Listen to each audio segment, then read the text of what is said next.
In the Summoner's Nexus TCG, the game board acts as the field that the game is played on. It helps to organize, track, and position your cards during a game. Today, we here at TGN Studios will be explaining the mechanics of the game board to help simplify the rules of our trading card game. Please note that as Summoner's Nexus is still in development, the rules and features discussed as part of this guide may be subject to change in the future. For the purposes of this demonstration, a model game board will be displayed on the screen and broken down to help you gain an understanding of the game's mechanics. Only the sections of the game board that are relevant to the current state of the game will be touched upon here. Different types of cards are placed in different locations on the game board depending on the ways in which players wish to implement them.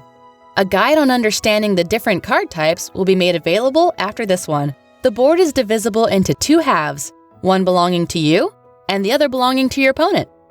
We'll be breaking down a total of 8 zones in this guide.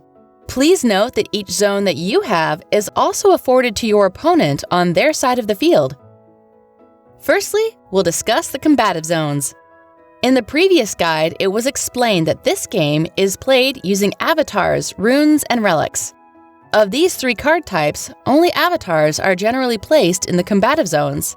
The assault zone is the first of these combative zone locations that we'll cover. This is where you put your avatars if you would like to attack your opponent with them. The objective of Summoner's Nexus is to reduce the value of your opponent's Nexus gauge to 0. To that end, cards played here allow you to initiate an offensive to whittle your enemy's defensive resources or attack them directly to inflict damage. Cards placed in this zone must make use of their attack value when doing battle. The defense zone is the second of the combative zones that we'll discuss. This is where you put your avatars if you would like to defend yourself with them. Cards played in the assault zone will approach the defense zone in an attempt to attack directly. It is the job of cards in the defense zone to battle oncoming enemies in an attempt to prevent an attack from getting through. Cards placed in this zone must make use of their defense value when doing battle. You may place a total of 3 avatars in this zone at a time.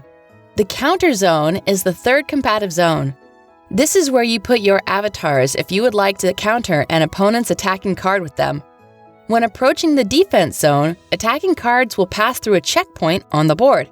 A card played in the counter zone can approach the checkpoint at the same time to battle an incoming card. The game of such a strategy is to defeat the opposing avatar before it can threaten your defense zone, or to weaken the opposing avatar before it can make its final approach. This has the potential to greatly disrupt your opponent's strategies. Cards played in this zone must make use of their attack value when doing battle. The Nexus isn't generally regarded as a combative zone, but it is a space where avatars can be placed in some situations. This is a shared zone between the 2 players where support-type cards can be placed throughout the duration of the game.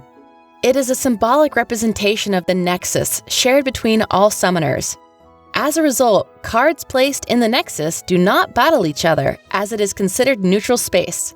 However, avatars deployed from the assault zones can enter the Nexus to attack the cards stationed there as they represent an outside force.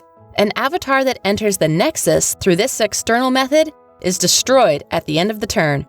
Players may house a total of 3 of their avatars in the Nexus at a time.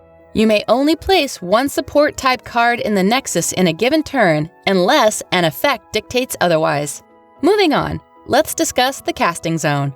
This is a non-combative zone where your relics and runes are placed in order to make use of them during a turn. Players may place a total of 3 magic cards on the field per turn. Cards in this zone will not directly interact with other cards on the field in most situations. More information on relics, runes, and avatars will be made available at a later date. Because the cards in Summoner's Nexus move between the discussed zones each turn, lanes are necessary to facilitate their travel. These lanes are the pathways that avatars move along during the movement phases of each turn. Note that turn structure will be discussed at a later date. Each player has 2 lanes that their cards can be deployed from, and 1 lane that their opponent may use to declare an attack. It is also important to note the 2 checkpoints that exist on the game board. These are the halfway points between the 2 players' zones. Avatars stop here between movement phases to do battle when necessary, or for the activation of their effects. Lastly, we have the graveyard or the crypt as it may also be called. This is where avatars, relics, and runes go when they are used, sacrificed, destroyed, or attributed. Both players have a graveyard, which is situated on the bottom right of the map, although this location is subject to change. The contents are public knowledge, and either player can look through the cards in their opponent's graveyard at any point during the game. The graveyard can be referenced by the letters GY. We hope this brief summary of the rules has been helpful. Of course, as with most developing card games, there are further complexities that will be explained in the near future. In addition, the rules of the game are currently subject to change as development and playtesting continues. We hope that you will continue to support our journey by subscribing to the channel and turning on notifications so you're aware about news and updates relating to the property. Goodbye!